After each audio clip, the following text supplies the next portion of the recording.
explain. And with that, we'll welcome in North Carolina Congressman Greg Murphy. He serves on the House Ways and Means Committee, the House Veterans Affairs Committee, and is co-chair of the House GOP Doctors Caucus. Congressman Murphy, good to see you as always, and thank you so much for coming on. This announcement caught many by surprise. Were you one of them?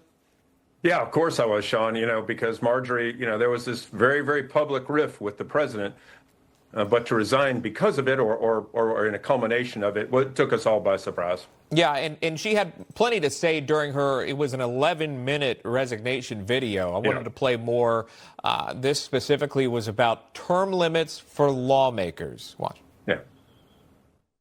I have never valued power, titles, or attention in spite of all the wrong assumptions about me.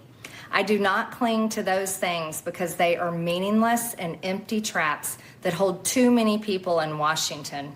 I believe in term limits and do not think Congress should be a lifelong career or an assisted living facility. Tough words, obviously, there, and you can assume who she's probably referring to. But do you have a reaction to those comments? Her outgoing resignation video highlighting term limits and how they should not be there. Do you find yourself in line or lockstep with that? Yeah, well, look, if you look at the people, Pelosi's been there now more than 30 years. The same thing with Steny Hoyer and so many of the other folks, either on both sides of the aisle. No, I agree with her. It doesn't need to be a rest home or anything in that sorts. But that said, it takes a while to learn the rules of the game in Washington, D.C. I've been in 6 years now, and I'm literally just now becoming comfortable in how things work.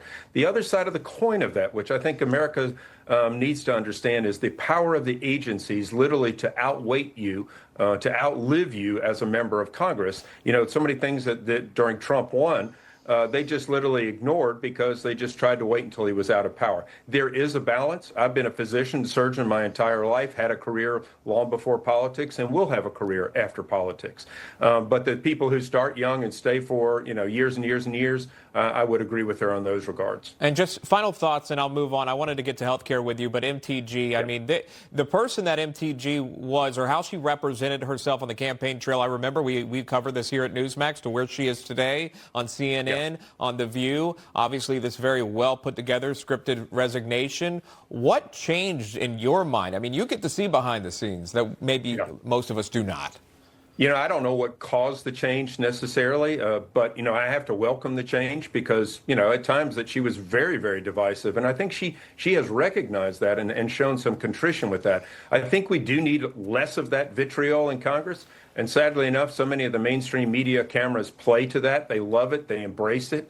That's not what America is about. That's not what America wants. And that's not how we move the nation forward. So as far as her change of heart, I think it's wonderful. All right. Moving on to this, we'll pivot to the issue of health care, which was obviously a major component of the recent government shutdown that was the 43 days longest in U.S. history.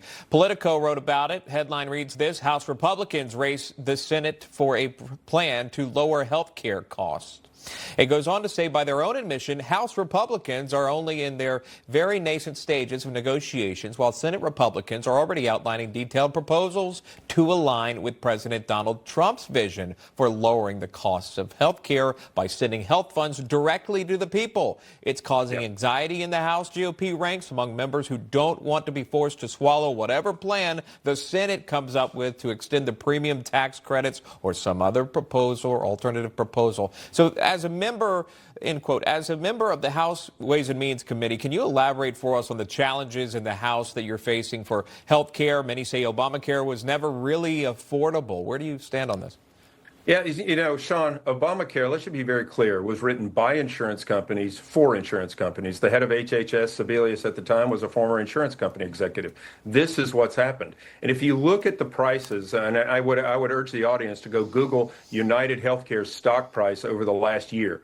They've plummeted over the last year when Republicans came in and talked about cost efficiency, et cetera, et cetera. So in good part, the premiums were going to go up regardless of the 7 million people who are on the exchange. A lot of this is because insurance company profits have gone down, so premiums have to go up to bolster those profits. So this is an insurance plan for insurance companies. And that's what's happened so much. You saw the stock prices drop after the Senate approved the CR. went without anything doing on the enhanced premium tax credits. The enhanced premium tax credits were meant to be a temporary thing. They were done, and they actually had to be thrown in there to show the absolute failure of Obamacare.